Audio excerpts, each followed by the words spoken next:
bisa meniru perawatan pada lahan ini seperti pemberian power soil, dan juga hal ini bertujuan agar untuk tingkat kegemburan tanah walaupun buah dari bawah sudah mulai merah dan juga sudah dipanen, akan tetapi untuk tunas ataupun buah pada bagian atas masih tetap muncul, dan juga trichoderma untuk bakteri yang baik bisa menjadi maksimal dan untuk daya ikat airnya bisa sedikit ditingkatkan. Assalamualaikum warahmatullahi wabarakatuh. Kembali lagi di channel Benih Bertani TV, channel yang spesifik membahas tentang edukasi benih berkualitas pilihan petani Indonesia. Bersama saya, Ahmad Sultani.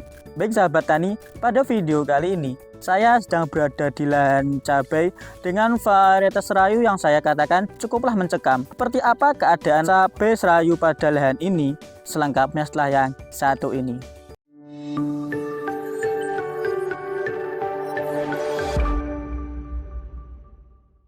Baik sahabat tani, kali ini saya sedang berada di Kecamatan Temanggung, Kabupaten Temanggung, dan kali ini saya sedang berada di lahan cabai dengan varietas serayu. Bisa sahabat tani lihat bahwa untuk tingkat pertumbuhan dan juga perkembangan tanaman cabai serayu pada lahan ini, saya katakan masih di tahap yang cukup. Karena sebelumnya juga perlu sahabat tani ketahui bahwa keadaan cabai merah keriting varietas serayu pada lahan ini, saya katakan cukuplah mencekam. Karena pada lahan ini merupakan lahan bekas yang sudah ditanami tanaman lain sebanyak 4 kali. Lalu mengapa cabai merah serayu pada lahan ini saya katakan cukuplah mencekam? Karena lahan ini berada di sekitar 550 meter di atas permukaan laut. Samping kanan dan juga samping kiri pada lahan ini merupakan tanaman tua. Hal ini secara tidak langsung dengan keadaan lahan yang berada di dataran menengah dan juga dengan samping lahan ini sudah tanaman tua, maka untuk serangan virus yang seharusnya menyerang pada lahan ini akan sangatlah merajalela. Dan dengan ditambah keadaan lahan tersebut, akan tetapi bisa sahabat tani lihat bahwa yang seharusnya dengan keadaan seperti tersebut untuk serangan virusnya bisa mencapai 50% lebih, akan tetapi untuk serangan virus yang ada pada lahan ini masih saya katakan cukuplah baik, karena hanya ada sekitar 30% saja tanaman cabai merah keriting varietas serayu yang terserang virus kuning. Hal ini secara tidak langsung menandakan bahwa cabai merah keriting ini walaupun belum mengklaim untuk tahan virus, untuk serangan virus yang ada pada lahan ini saya katakan cukuplah minim dibanding dengan lahan di sebelahnya. Lalu walaupun dengan keadaan lahan yang saya katakan cukup mencekam, akan tetapi bisa sahabat tani lihat bahwa untuk tingkat produktivitas tanaman cabai merah keriting varietas serayu pada lahan ini masih cukuplah baik, karena sebelum penanaman pemilik lahan memberikan pupuk TS dan juga memberikan dolomit pada lahan ini. Hal ini bertujuan agar pH tanah pada lahan ini masih tetap terjaga, dan dengan pemberian TS juga bertujuan agar untuk unsur fosfat yang berada pada lahan ini masih bisa tercukupi. Dan setelah itu pemilik lahan juga secara rutin memberikan power soil dan juga diberikan NPK Mutiara, dan pemilik lahan secara rutin melakukan pada saat cabai merah keriting varietas serayu ini berumur 7 hari, berumur 14 hari, dan dilakukan pada saat berumur 21 hari. Dengan pemberian awal tersebut, menurut pemilik lahan pada saat awal penanaman, untuk tingkat pertumbuhan dan juga perkembangan tanaman cabai merah keriting varietas serayu pada awal masih cukup baik.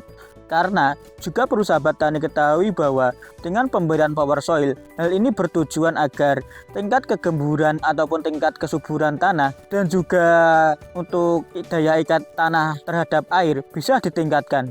Dan dengan pemberian trichoderma juga, menurut pemilik lahan, hal ini bertujuan agar bakteri baik pada tanah bisa ditingkatkan. Dan juga pemilik lahan memberikan NPK Mutiara. Hal ini bertujuan agar nutrisi yang ada pada lahan ini bisa sedikit tercukupi. Karena dengan keadaan lahan yang sudah lahan bekas 4 kali, hal ini merupakan salah satu cara yang wajib dilakukan agar tanah pada lahan ini untuk kecukupan nutrisinya bisa sedikit diperbaiki. Lalu walaupun tanah pada lahan ini saya katakan cukuplah mencekam, akan tetapi bisa sahabat tani lihat bahwa untuk tingkat pertumbuhan dan juga perkembangan buah pada lahan ini masih cukuplah baik, karena pemilik lahan juga memberikan pupuk cokol susulannya, yakni menggunakan TS dan juga Ponska. Hal ini bertujuan agar nutrisi pada lahan ini masih bisa sedikit diatasi.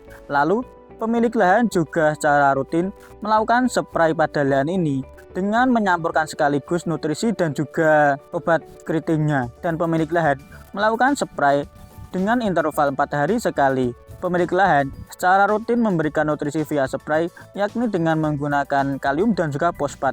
Lalu, walaupun dengan keadaan tanah pada lahan ini cukup mencekam, akan tetapi untuk tingkat produktivitas tanaman cabai merah keriting Fata Serayu ini masih cukuplah baik.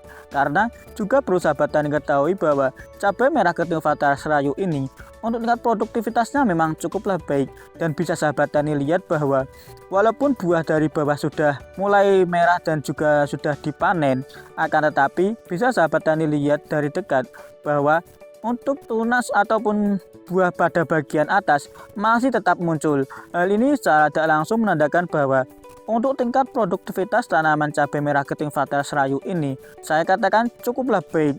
Dan juga bisa sahabat tani lihat bahwa karakteristik dari cabai merah keriting Fata Serayu ini memiliki ukuran buah sekitar 16-18 cm dan dengan diameter 0,5 cm.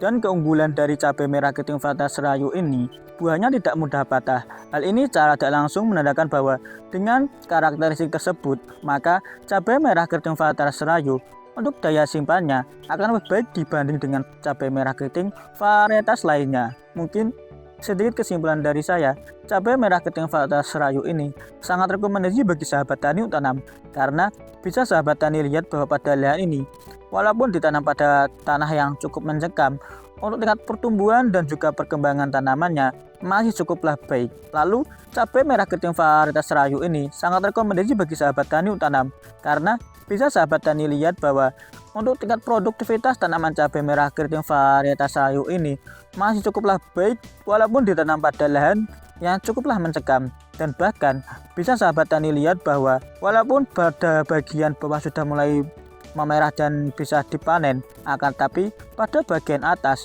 untuk tunas calon buah ataupun bunga bakal buahnya masih tetaplah muncul.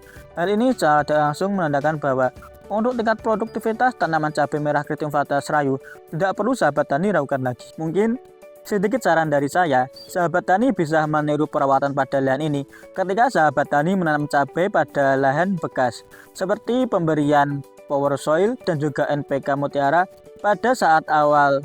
Hal ini bertujuan agar untuk tingkat kegemburan tanah bisa sedikit ditingkatkan, dan dengan pemberian asam humat dan juga trichoderma untuk bakteri yang baik bisa menjadi maksimal, dan untuk daya ikat airnya bisa sedikit ditingkatkan. Mungkin sekian video kali ini.